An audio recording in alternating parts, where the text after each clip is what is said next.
Hey folks, Nick Harrington here, and what I wanted to talk a little bit now about is kind of how I like to follow up trolling crankbaits. So, as many of you know, I absolutely love to pull bottom bouncers. I got my tiller, I love the back troll, I love to pull them pretty quickly, and that's pretty much oriented right along the bottom.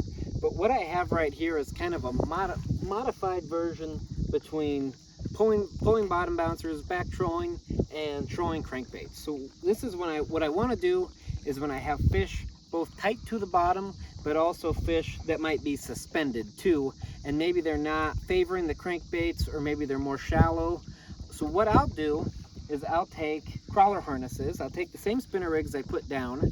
I'll beef them up a little bit. I use a little bit bigger blades. Sometimes I'll do like a trailer hook. But what I'll do is I'll put those on my outside rods and I'll suspend them. So right now I'm in about 17 feet, but I've got these pretty low.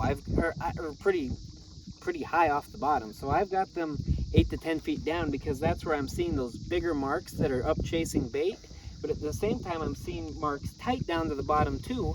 So that's what I'm doing is I'm running 3-ounce bottom bouncers, and I'm just putting these directly on the bottom for those fish that I'm actually pulling over right now, actually.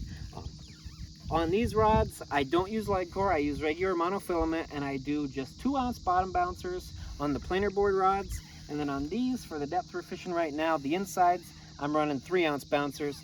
Like I say, I just drop them directly to the bottom. I don't line count, I don't do anything like that in this situation.